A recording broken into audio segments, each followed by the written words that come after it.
Bonjour chères téléspectatrices et téléspectateurs des films médias, bienvenue à suivre notre édition du journal dont voici les sommaires. 38 900 filles, soit 52% des candidats, ont pris part au test national des sélections et orientations scolaires et professionnelles TENASOSP édition 2026. Des chiffres révélés ce jeudi 11 juillet 2026 lors du lancement de ces épreuves. Après présentation et validation de la recherche, action participative, les jeunes se dotent d'un agenda régional pour la paix dans les Grands Lacs, un document pour porter les plaidoyers au niveau national et régional. Les détails.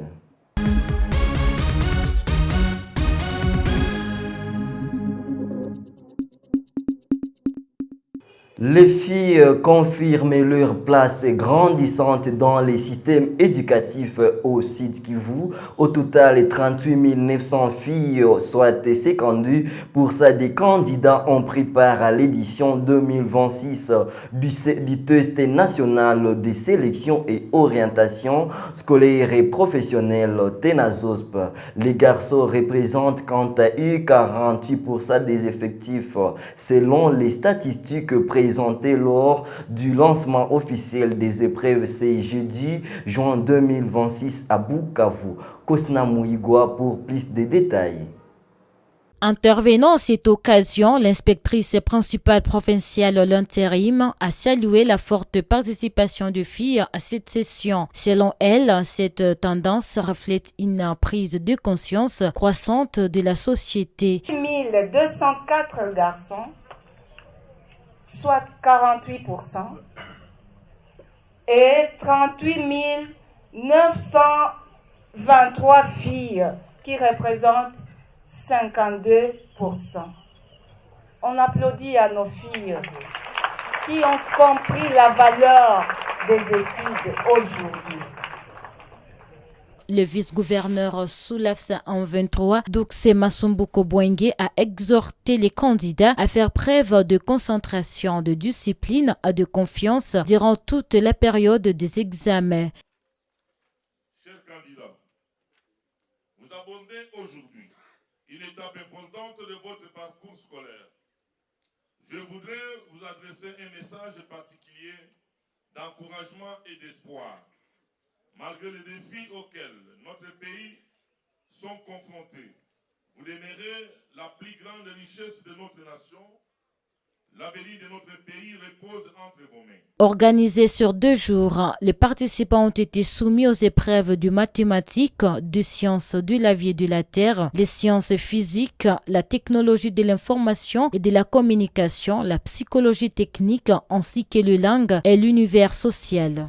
À l'occasion de la journée mondiale de lutte contre le travail des enfants, célébrée ce 12 juin, le président urbain du comité des enfants de Bukavu, Arsène Bwimba, a tiré la sonnette d'alarme sur la situation préoccupante que vivent de nombreux enfants dans la ville de Bukavu et dans la province. Selon lui, le travail des enfants constitue une grave violation de la Convention internationale relative aux droits de l'enfant. Cette pratique prive les enfants de leurs droits fondamentaux à l'éducation, à la protection et à l'épanouissement. Dans un contexte marqué par l'insécurité et les conséquences de la guerre dans l'Est de la République démocratique du Congo, de nombreux enfants sont contraints d'abandonner les bancs de l'école pour assurer leur survie, tandis que d'autres sont exposés à diverses formes d'exploitation, y compris l'exploitation sexuelle. Suivons Arsène Bwimba dans cet extrait. Notre ville de Bukavu, comme je le disais encore, c'est une ville où les droits des enfants, où la CDE est pas vraiment ou pas totalement respectée. Les enfants subissent encore des travaux forcés. Cela se manifeste par beaucoup de choses. Il y a toujours des enfants que nous voyons en train de vendre des marchandises. Ça veut dire que quoi qu'ils sont enfants, ils travaillent déjà et pour garder leurs emplois qui peuvent par exemple être pour aider leur famille, ils sont obligés de faire des travaux qu'ils ne veulent pas, notamment ils sont exploités sexuellement. Je voudrais demander par le même volet aux anciens de bien vouloir initier les enfants dans leurs travaux parce qu'après eux, ils doivent laisser au moins une personne qui peut continuer l'œuvre. Des jeunes membres et des organisations de la société civile, des mouvements citoyens, des structures formelles et informelles réunis dans le cadre du projet Kizazi Amani ont élaboré un agenda de jeunes pour la paix ainsi qu'un manifeste de paix destiné à renforcer leur participation aux efforts de consolidation de la paix dans la région du Grand Lac. Ces documents ont été adoptés à l'issue des 6 jours de travaux organisés du 4 au 6 juin puis du 8 au 10 juin 2026 à Bukavu. L'activité a été mise en œuvre par International Alert et Paul Institute avec l'appui financier de l'Union européenne. Mitera Rukozo nous en dit plus. Pendant 7 jours, les jeunes du Forum interréseau de jeunes pour la paix ont mené une recherche-action participative. À travers enquêtes, entretiens, discussions en groupe, ils ont partagé leurs perceptions sur la paix, les défis rencontrés et leur vision pour l'avenir des Grands Lacs. Les résultats ont permis d'identifier 5 axes prioritaires: la cohésion sociale, dynamique transfrontalière, gouvernance participative, sécurité et entrepreneuriat de jeunes. Daniel Tibonera, facilitateur, souligne que cette étude révèle l'intérêt de jeunes pour la paix et leurs nombreuses initiatives souvent inexploitées. Ce que j'ai eu comme impression de cette recherche, c'est que les jeunes s'occupent ou s'intéressent aux questions de la paix. Ils ont des initiatives mais qui ne sont pas exploitées.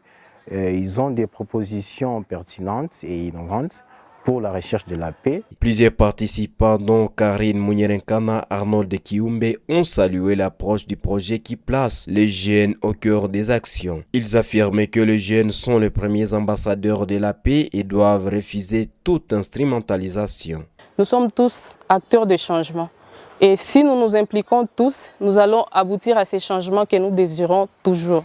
Grâce à cet atelier de 3 jours, nous avons pu établir les priorités, en tout cas pour la paix, en ce qui est des jeunes dans la région des Grands Lacs. L'élaboration de ces documents m'a rappelé et m'a motivé davantage le rôle que moi, jeune, je suis censée jouer dans la promotion de la paix. Parce que ces documents est l'émanation d'un travail, d'une recherche qui a été faite au sein de notre communauté. À l'issue des travaux, un agenda régional pour la paix et un manifeste de paix ont été adoptés. Une équipe de jeunes portera désormais ses plaidoyers au niveau national et régional avec l'ambition de faire entendre la voix de la jeunesse dans la consolidation de la paix et le développement dans les Grands Lacs. Terminons cette édition du journal en disant que la construction d'une paix durable passe nécessairement par l'inclusion des femmes dans les processus de résolution des conflits. C'est ce qu'a rappelé Madame Josiane Siboula, assistante en communication stratégique des organisations et de l'enseignement à l'université officielle de Bukavu, soulignant que les femmes sont des clés de la paix durable. Pourquoi il faut parler du genre dans la résolution des conflits? Parce que la plupart des fois, les femmes ont tendance à penser que les problèmes sociaux, les problèmes communautaires ne concernent que les hommes. La femme est celle qui initie plus souvent des initiatives de médiation, de pacification, d'écoute, parce que de dialogue aussi. La plupart des fois, la femme est coincée, est discriminée et n'arrive pas à se manifester, c'est parce qu'il y a les normes sociales qui l'handicapent. Chaque fois que la femme veut intervenir, bien qu'elle a le meilleur à dire, mais elle est contrecarrée, elle est interdite. Pour les contourner, ces obstacles, ces normes sociales-là doivent être redéfinies, les adapter au contexte. Et voilà, chères téléspectatrices et téléspectateurs de Free Media, vous avez été nombreuses et nombreux à suivre cette édition du journal sur Free Media TV. Merci de l'avoir suivi et à la prochaine.